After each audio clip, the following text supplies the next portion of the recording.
जय सदन जी, नई सरकार बनने वाली है, असम्बली इंतखाबात भी हुए हैं और भारी अक्सरियत से जो है नेशनल कॉन्फ्रेंस ने जीत हासिल की है। और उसके बाद अगर हम देखेंगे कि 10 साल के बाद इलेक्शन हुए हैं, तो क्या लोगों की उम्मीदें हैं? अगर हम खास कर बात करें तो कश्मीरी पंडितों के हवाले से अगर हम बात करें, उनका कितना फ़ायदा हो सकता है? ये एक बहुत अच्छा क्वेश्चन है आपका। काफ़ी अरसे के बाद हमारे स्टेट जम्मू कश्मीर में इलेक्शन हो गया परसों। जम्मू कश्मीर का इलेक्शन जो हो गया विधानसभा का, और इसमें दो बड़े खिते हमारे पास है। एक जम्मू डिवीज़न पूरा है और एक कश्मीर घाटी पूरी पड़ी है। दो खितों की अलग अलग जब वोटिंग होती है, ये हमने देखा बहुत सालों से, लेकिन दोनों खितों के वोट एक अलग अलग साइड में जाते हैं। अगर मगरिब में जाएंगे जम्मू के वोट तो मशरक़ में जाते हैं कश्मीर वादी के। अगर कश्मीर वादी के एक साइड में जाएंगे तो जम्मू खिते के दूसरे साइड में वोट जाते हैं, क्योंकि दोनों साइडों में लीडर अलग अलग भाषा का इस्तेमाल करते हैं। ये हमने देखा है। चाहे किसी भी पार्टी का लीडर हो, कोई भी इलेक्शन लड़ता हो, जम्मू में जो वो बात करेगा वो कश्मीर में कभी नहीं करता। जो कश्मीर में वो वोट मांगने के लिए या उसके बगैर भी कभी बात करता है, वो दूसरे खिते में नहीं करता है। और दोनों खितों के लोग अपने अपने हिसाब से वोटिंग में पार्टिसिपेट करते हैं और गवर्नमेंट फॉर्मेशन के लिए वो वोट करते हैं। लेकिन उसके साथ साथ जो लोग वोट करते हैं, जो लोग गवर्नमेंट फॉर्मेशन में हिस्सा पार्टिसिपेट करते हैं, उनके भी अपने मसले होते हैं। तभी तो हम गवर्नमेंट बनाने जा रहे हैं। गवर्नमेंट का मतलब होता है कि जो मसले गवर्नमेंट जो लोगों के हैं, हर एक डिस्ट्रिक्ट में अलग मसले हैं, हर एक ब्लॉक में अपने मसले हैं, हर एक एरिया में अपने अपने मसले हैं। और कुछ मसले होते हैं जो ओवरऑल जम्मू कश्मीर के हैं। कुछ मसले ऐसे हैं कि जो अलग अलग होते हैं। एरिया टू एरिया डिफ्रेंशिएट करता है, डिवीज़न टू डिवीज़न करता है। कश्मीर और जम्मू को अलग अलग मसले हैं। और हर एक घर में भी, घर घर पर्सन टू पर्सन भी अलग अलग मसले होते हैं। कोई किसी को सपोर्ट करता है कि वो आएगा मेरा ये काम बनेगा, दूसरा बोलता है ये आएगा तो मेरा ये काम बनेगा। और कोई गवर्नमेंट आती तो वो अपने लोगों को उठाती है। जब दूसरी पार्टी आती तो उनके नक्शे में होता है कि मैं जो मेरे साथ लोग हैं, जो मेरे साथ रहे हैं आज तक, या उनकी जो माइंड में होता है, माइंड सेट होता है, वो उन लोगों के लिए काम करते हैं। या उससे पहले भी जो पार्टी थी उन्हें अपने लोगों के लिए काम किया, और आज वो मंत्री भी नहीं है, आज वो कुछ नहीं है। लेकिन हमारा मानना है जो भी गवर्नमेंट बनेगी, चाहे हमारा जम्मू कश्मीर का राज हो, चाहे देश का कोई भी राज हो, या कोई केंद्र की सरकार हो, जब लोगों की काम करनी हो ना, जो बनता है, जब गवर्नमेंट बनती है, सीएम बनता है, मुख्यमंत्री बनता है, या माननीय प्राइम मिनिस्टर साहब बनता है, फिर उसको पार्टी लेवल से ऊपर उठ के काम करना चाहिए। चाहे उसके पास कोई भी बंदा जाए, उसने उसको वोट किया हो या ना किया हो, चाहे वो किसी डिस्ट्रिक्ट का हो, उसकी कॉन्स्टिट्यूंसी का हो या ना हो, लेकिन आंखें बंद करके उसका जो जस्टिफिकेशन, उसको जस्टिस और इंसाफ मिलना चाहिए, वो वोटिंग का फ़ायदा होता है। उसके लिए लोग वोट करते हैं। देखिए, कांग्रेस ने भी और जो जम्मू कश्मीर नेशनल कॉन्फ्रेंस है, उन्होंने भी अपने मैनिफेस्टो में ये रखा कि कश्मीरी पंडितों के हवाले से अगर हम बात करें, उनके वापसी के हवाले से, फिर से वो अपने घर बार यहाँ पर आए, अपने घर बार को आबाद करे, यानी कि कश्मीर वो फिर से वादी वर्द हो जाए। तो मैनिफेस्टो में ये चीज़ जिक्र की गई है। क्या इसके बगैर भी कोई मसाइल है? तो मैं कहना चाहता हूँ, जिन लोगों ने मैनिफेस्टो में ये रखा है, पिछले 15 सालों से राहुल गांधी जी को पूछो आप, जो ऑल इंडिया कांग्रेस का वाइस प्रेसिडेंट है, वो कितने बार हमारे कैंपों में आया, कितने बार उसने कश्मीरी पंडित या माइग्रेंट, जो भी माइग्रेंट हो, जिसने घर छोड़ा, किसी भी धर्म को मानने वाला हो, जो घर से दरबदर है, कितने बार उसने उनकी बात पार्लियामेंट में उठाई, कितने बार वो उनके घरों में गया। क्या वो जम्मू कश्मीर नहीं आता है? क्या वो देश के किसी भी राज्य में नहीं चाहता? क्या वो इलेक्शन कैंपेनिंग में नहीं चाहता? क्या उसने यात्राएं नहीं निकाली?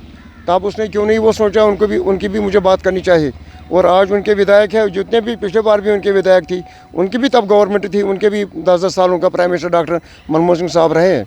तो अगर हम जम्मू कश्मीर नेशनल कॉन्फ्रेंस के हवाले से बात करें, मंडे के दिन जो है बाज़ाब्ता तौर पर ओथ सेरेमनी होने जा रही है, जिसकी सरबराही जो है उमर अब्दुल्ला कर रहे हैं। यानी कि उमर अब्दुल्ला जो है वो चीफ मिनिस्टर होगा, यानी कि 10 साल के बाद नया चीफ मिनिस्टर जो है जम्मू कश्मीर के हवाले से ओहदा संभालने वाला है। क्या उम्मीदें हैं उसके साथ? नंबर 1 सर, आपने अच्छा क्वेश्चन बताया कि मगर ये नया चीफ मिनिस्टर नहीं है, ये 10 साल पहले भी था। लोग इसको जानते हैं, इसका काम हमने देखा है, हमने परखा है इसको। और उमर साहब अगली बार, इस बार फिर मुख्यमंत्री बनने जा रहा है मंडे को, जैसे आपने बोला है। और मैं कहता हूँ कि सेंटर और स्टेट का रिलेशन एक स्ट्रांग रिलेशन होना चाहिए। सेंटर को भी सपोर्ट करना चाहिए और स्टेट को भी सेंटर के अंडर और इनके गाइडलाइन के अंडर काम करना चाहिए, और एक अच्छी रिलेशन बने। तभी जम्मू कश्मीर के लोगों के मसले, जम्मू कश्मीर के काफ़ी मसले हैं, हर एक स्टेट के मसले, मैं नहीं बोलूँगा कि देश में मसले नहीं है। जम्मू कश्मीर के लोगों ने जिन्होंने वोट किया या जिन्होंने वोट ना भी किया हो, लेकिन मसले तो खड़े हैं। और काफ़ी लोग हमारी जेलों में बंद हैं। हम चाहते हैं कि जिनका घर में कुछ नहीं बचा है, कम से कम उनको भी एक रियायत मिलनी चाहिए, कंसेशन मिलनी चाहिए। और जो जम्मू के माइग्रेंट लोग हैं, जो हम विस्थापित लोग हैं, ये बोलते हैं हम इनको वापस लाएंगे, इन्होंने मैनिफेस्टो में रखा है। लेकिन हम बोलते हैं कि जिन ज़मीनों पर एनक्रोचमेंट हुई है वो भी तो खोलनी चाहिए। रखेंगे कहाँ पर रखें? लाल चौक में रखें इनको? घंटाघर के सामने रखेंगे डब्बे में? तो जो उनके साथ रिलेटेड जो प्रॉब्लम्स है, पहले वो मसले तो हल करे। हमने 90 में मकान चलाए जब डॉक्टर फारूक अब्दुल्ला साहब मुख्यमंत्री थे, आज तक वो आधे पैसे भी नहीं मिल रहे। क्या उमर अब्दुल्ला वो फाइल खोलेगा? और हम चाहते हैं कि उमर अब्दुल्ला को भी पिछला वाला रिव्यू चेंज करके एक नया सेटअप करके एक नया मूड बन के मुख्यमंत्री बनना चाहे, कि लोगों को लगना चाहिए और जो टाइम मांगेगा मिलना चाहे उनसे। हमें आशा है कि उमर साहब इस वक्त एक अच्छा गवर्नमेंट को रन करेंगे और सब जितने भी पार्टियाँ हैं और जो जम्मू डिवीज़न के काफ़ी लोग जो हमारे भाजपा के लोग चुन के आए या और किसी पार्टी के चुन के आए, उनको भी साथ लेके चलेगा और सेंटर के साथ एक अच्छी रिलेशन बनी। और इसमें जो हमारे माइनॉरिटी के लोग हैं, सिख है या हमारे कश्मीरी विस्थापित है, और जो हम कहते हैं कि जो ये बोलते हैं कि नॉमिनेशन में 2 सीटें देनी चाहिए, हम चाहते हैं कि वो 2 भी ग्राउंड ज़ीरो से एनसी और कांग्रेस आपस में बात करे, भाजपा के साथ बात करे, केंद्र के साथ बात करे। जो इनको लगेगा ग्राउंड ज़ीरो से नहीं, पैराशूट के नहीं होना चाहिए। पैराशूट आएगा तो फिर हमें ज़रूरत किस चीज़ की है? जो ग्राउंड ज़ीरो में काम आया, लोगों के कैंपों में जाए, कैंपों में बैठे, उनके ज़मीनों के मसले, रिलीफ के मसले, जो उनके साथ 24 घंटे रहे, और उन जैसे लोगों को चुनना चाहिए। कि जो रिलीफ एंड रिहैबिलिटेशन जो ऑफिस है, जैसे हम कश्मीरी पंडितों के हवाले से बात करते हैं कि मिलिटेंसी के दौरान जो रिहैबिलिटेट हुए हैं, यानी कि जो कश्मीरी पंडित जो है वो यहाँ से जम्मू चले गए या यहाँ से दूसरे डिस्ट्रिक्ट में चले गए, तो उनके हवाले से अगर हम बात करें रजिस्ट्रेशन के हवाले से, पिछले 8 सालों से लगातार वहाँ पर उनकी फाइलें जो है वो धूल चाट रही हैं।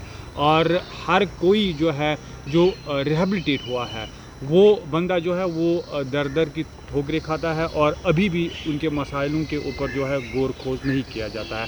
लेकिन इसके साथ साथ अगर देखा जाए कि असर रसूख रखने वाले लोग जो है उन्होंने वो काम मुकम्मल किया। ये आपका बहुत अच्छा क्वेश्चन है। जिन लोगों ने 90 में या 90 के बाद में घर छोड़ा, हमारी organisation all India migrant campus coordination committee, जिसको हम शॉर्ट में AIMCCC बोलते हैं, हम पहले से बोलते हैं जिन्होंने घर छोड़ा, चाहे वो किसी धर्म का मानने वाला हो, किसी भी ज़ात का हो, वो माइग्रेंट है। हम चाहते हैं कि ये आपकी बात बिल्कुल सच है, काफ़ी लोगों को रिलीफ मिलता है, लेकिन काफ़ी लोग आज भी है जो दिल्ली में हैं, अपनी मजदूरी करते हैं, मजदूरी करके अपने फैमिली को पालते हैं। लेकिन मैंने पिछली बार ये बात कमिश्नर साहब को भी बोली थी, मैंने बोला सर काफ़ी लोग ऐसे हैं इनको आज भी रजिस्ट्रेशन नहीं हुई है और उनके फाइलें कमिश्नर के ऑफिस में सड़ी बड़ी है। मैं कहता हूं कि जो नई गवर्नमेंट बनी पूरा वेरिफिकेशन करती, ये भी हम नहीं कहते कि जो जिसको कभी माइग्रेशन नहीं हुई तो उनको मिलना चाहिए, अगर किसी को गलत मिलेगा उसको भी वेरीफाई होना चाहिए, लेकिन जो जेन्युइन है, जस्टिफिकेशन, जस्टिस, इंसाफ, हक उनको मिलना चाहिए, जिनको पिछले 32-33 साल में रिलीफ नहीं मिला है, लेकिन जो दर बदर की ठोकरें खा रही है, जिन्होंने मिलिटेंसी का पूरा भार उठाया, जिन्होंने मिलिटेंसी झेली है, जिनको मिलिटेंसी में नुकसान हुआ है, जिनको घर छोड़ना पड़ा है और किसी वजह से वो रिलीफ नहीं लेते हैं, उन्होंने हज़ारों बार अप्लाई किया, फाइलें पड़ी है। गवर्नमेंट को उनकी तरफ ध्यान देना चाहिए। जो हमारा नया मंत्री बनेगा रिलीफ रिहैबिलिटेशन डिजास्टर मैनेजमेंट का, उनको इसकी तरफ पूरा गौर खोज करना चाहिए और कमिश्नरी को एक बड़ा छोटा कमरे में नहीं रखना चाहिए, उसको एक बड़ा डिपार्टमेंट बनना चाहिए, उसमें सारे डिपार्टमेंट हो, ताकि माइग्रेंट को, रिफ्यूजियों को आगे पीछे दर बदर होना ना पड़ेगा, उनका टाइम वेस्ट ना हो, और ज़्यादा से ज़्यादा हार्ड एंड फास्ट रूल माइग्रेंटों पर अप्लाई नहीं करना चाहिए। यही हम आशा करते हैं कि जो नई गवर्नमेंट बनेगी इसको हर एक चीज़ का सामना करना पड़ेगा और सामना करके भी इसको सबको इंसाफ देने के लिए प्रयास करना चाहिए। जो भी इनको टाइम मांगेगा टाइम देना चाहे, लोगों की बात सुनना चाहे। एक मुख्यमंत्री हो, एक गवर्नर हो, एक LG हो, एक माननीय गृह मंत्री या प्राइम मिनिस्टर साहब हो, वो लोगों से भी काफ़ी सीखता है, जैसे एक डॉक्टर बीमारों से सीखता है। और जो छोटे छोटे बड़े ऑर्गेनाइजेशंस हैं वही इन पार्टियों को सिखाते हैं। ये नहीं कि कोई जीत के आया, कोई जीत के ना आया, किसी ने इलेक्शन नहीं लड़ा। जो नहीं लड़े हैं उनके पास भी काफ़ी एक्सपीरियंस होती है, उनको ज़्यादा अनुभव होता है कि समाज में तीसरे लाइन पर जो बंदा लास्ट में बैठा है उसको क्या डिमांड है, वो क्या चाहता है। हम चाहते हैं कि एक अच्छी गवर्नमेंट बने, एक स्ट्रांग गवर्नमेंट बने, सेंटर और स्टेट के अच्छे रिलेशन रहे, और इन्हीं रिलेटिव में कश्मीरी माइग्रेंटों की भी बात चलेगी, उनके मसले हल होंगे। और जो माइनॉरिटी में काफ़ी लोग रहते हैं और जो मेजॉरिटी के भी यहाँ लोग रहते हैं जिनकी समस्याएँ हैं, खासकर जो लोग अभी भी बंद पड़े हैं, उन घरों में भी देखना चाहिए, क्योंकि उनका सहारा भी तो ज़रूरी है। शुक्रिया। बात पर समाप्त करते हैं। थैंक्स।